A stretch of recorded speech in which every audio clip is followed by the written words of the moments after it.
Good morning everyone. In this video, we're going to tackle about a new topic called correlation. So what is correlation? A correlation deals with the relationship between two quantitative variables. It indicates how changes in one variable are associated with another variable.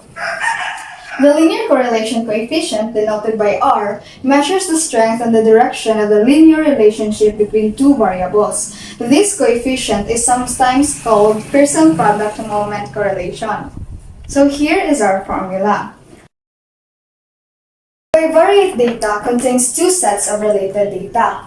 Dependent variable in an experiment is a variable that is affected by the independent variable. So let's have GB Estraga to demonstrate what really is the dependent variable and independent variable.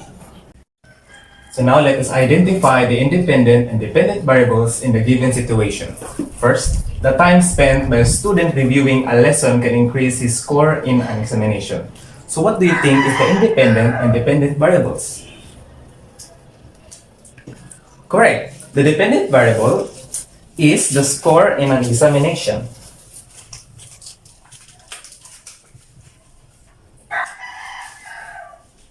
And for our independent variable is the time spent in reviewing a lesson. For number 2, age affects human stamina. So what do you think is the independent and dependent variables?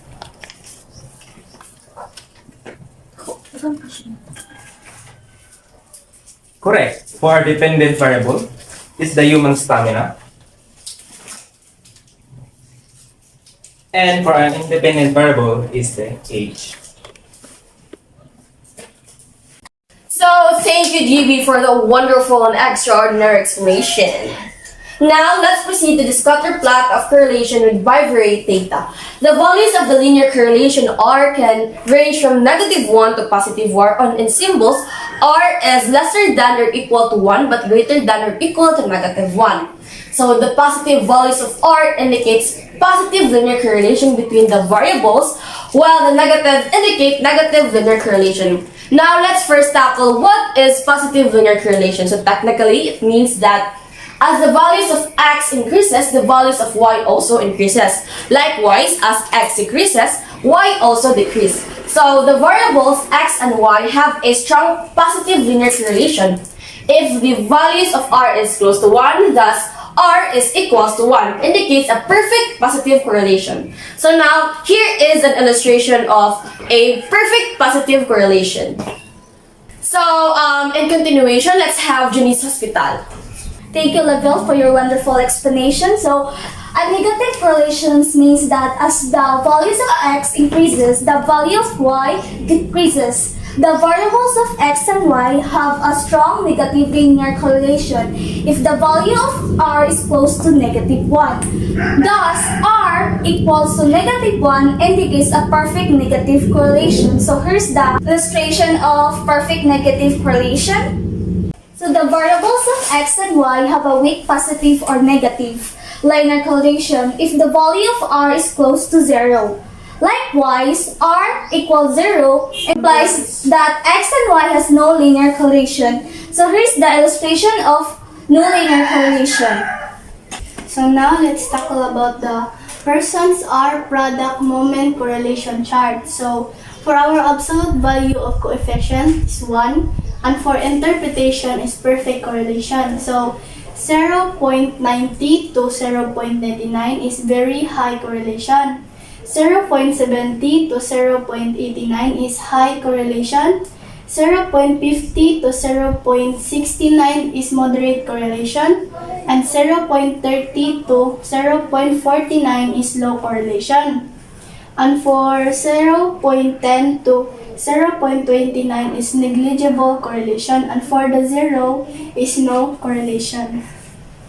So para ma-solve na to ang equation, ato lang only substitute ang mga kuan. Since we have 7 kabuo ka n, so atong i-substitute ang 7 diri sa n.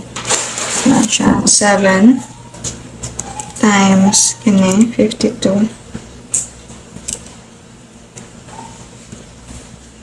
minus the summation of x minus the times the summation of y then square root of 7, summation of x squared,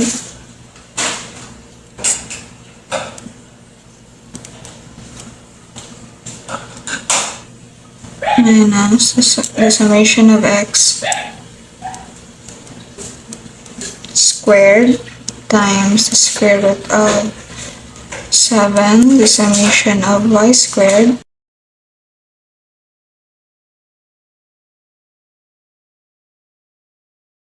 then minus the summation of y squared. So, para makuha na dayon just multiply this and multiply then minus na siya na times and multiply then atong square root, we will have 367,038 minus 366,912 over 21.82 times 23.28. Then ato gyapon na siyang i-minus then multiply.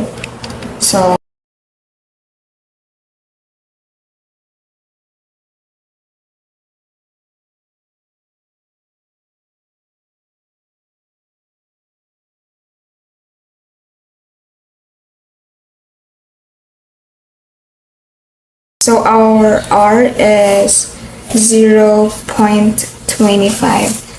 So in here we have the formula of Spearman's correlation coefficients. So P equals to 1 minus 6 summation of D squared over N times N squared minus 1. Where D is the difference in the ranks of X and Y values and N is the number of pairs of X and Y. This table is an example of a Spearman's table.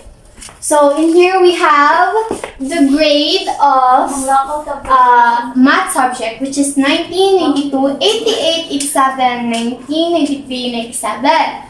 And in here we have our Y, which is the grade of the subject English, 82, 79, 81, 78, 88, 86, 82. So in the table, so rank of X value R, wala naman siya gi-rank. So in order na i-rank din mo, we need help sa atong isa ka classmate, which is Diane. Atong isolve ang Spearman's law correlation. So in order to solve the Spearman's law correlation, atong iuna o arrange ang atong X and Y into highest to lowest value. So kay atong X man kay has a 97 iyang highest value, so ato nang ibutang rank 1. Tas ang Y naman pod kay ang 88 iyang rank 1. And so on, padulong na siya sa lowest. So kay ang 90 ug ang 90 man kay nag-share man sila og 4 ug 5 nga kuan, as you can notice nga wala jud ang 4 ug 5 dire sa atong rank, na ay duha ka buo ka value nga nag-share sa 4 ug 5. Ang ato ding buhaton dana is to add 4 plus 5 over 2 is equals to 4.5.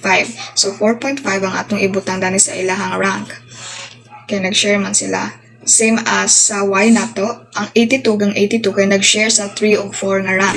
Hence, 3 plus 4 over 2 is equals to 3.5. So 3.5 ang atong ibutang nire. Then so ano dayon 3.5, 5, 6 and 7. Yan na siya. Then after that, pwede na ta maka-construct sa atong table. Dili na ta mag-goal kung wala na ba kung highest to lowest na ba ni. Kay human naman ta nagbutang sa ato ang ranks, pwede na to i-substitute na lang, ibutang na lang din na to ang mga rank nila dire. So, wala na siya. As ganina, 90, 4.5. Kaya katong nag-share sila dito ni 4.5, 90 sa X, sa rank of X value, and sa rank of Y value na to. Katong ikapila na si 79. Si 79 daw kuno kay kaunong daw kuno base dari sa ato ang 79, 6. Muna siya.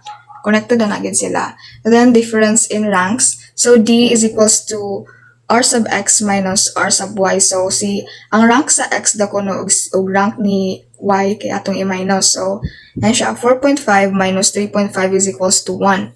3 minus 6 is equals to negative 3. And so on na dayon siya.